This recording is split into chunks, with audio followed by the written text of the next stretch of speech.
Je vous propose de voir un dessin que j'ai fait récemment à l'aquarelle. Et donc c'est une nature morte très simple avec juste 2 tomates, 2 courgettes dans une passoire.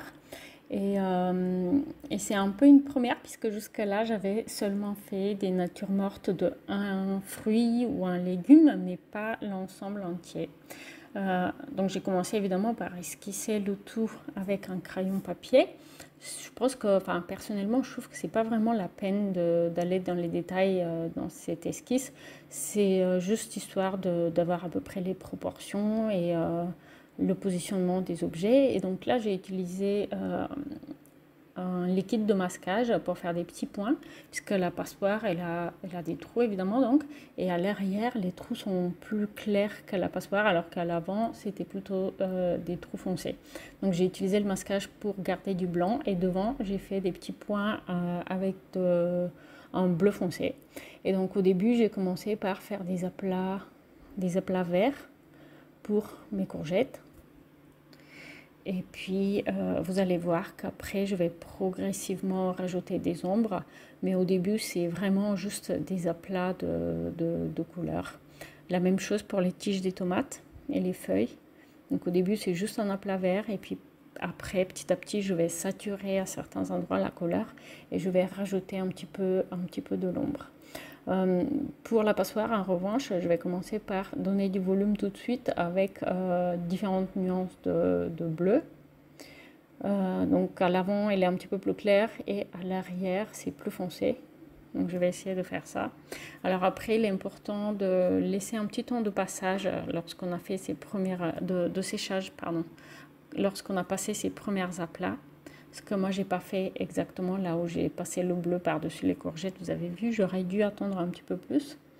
Mais je vais le faire juste après. Donc là, je vais rajouter un tout petit peu d'ombre sur ma passoire. Et après, je vais faire une pause de quelques minutes pour que cette première couche de peinture qui a donné grosso modo les volumes de notre nature morte puisse sécher, puisque par la suite, je vais commencer à apporter des couleurs. Et donc petit à petit, je vais rajouter progressivement des couleurs, puisque là pour le moment c'est tout bleu, en nuance de bleu en quelque sorte. Petit à petit, je vais mettre du vert pour les courgettes.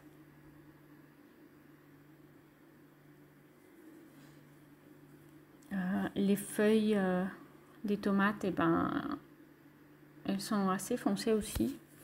Donc je vais les foncer dès le début du dessin, de la peinture. Et puis après, en fait, je vais passer le rouge par-dessus. Une fois que ça sera sec, c'est pas vraiment très gênant, je trouve, personnellement.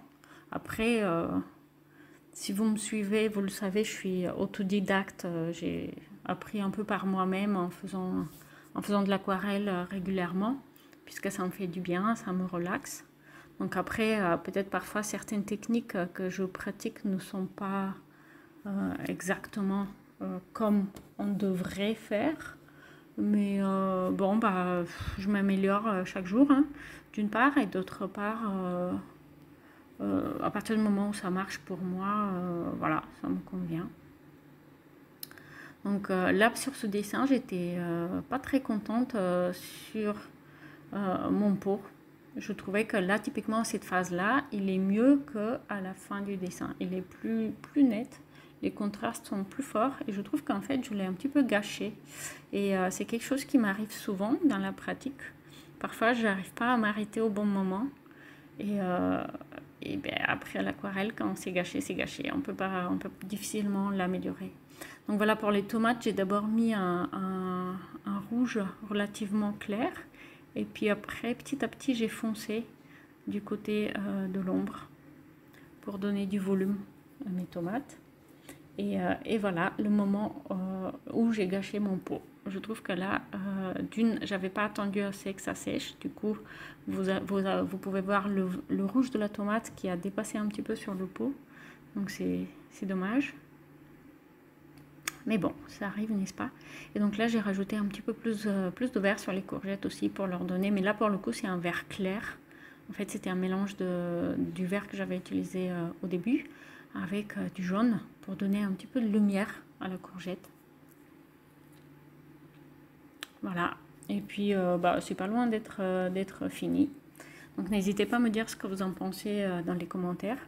Et puis aussi j'ai un blog enfantdessine.com où notamment vous pouvez télécharger une checklist où je partage avec vous comment la pratique de dessin régulière a permis de me réconcilier avec la créativité qui avec les années s'était un petit peu estompée et qui était on va dire enterrée en dessous de couches de raisonnable. Donc si vous avez envie de libérer vous aussi votre créativité avec la pratique régulière de dessin, et ben sur mon blog vous allez trouver le matériel nécessaire que j'utilise pour mes carnets de dessin et puis un peu les étapes. Allez, salut, à bientôt.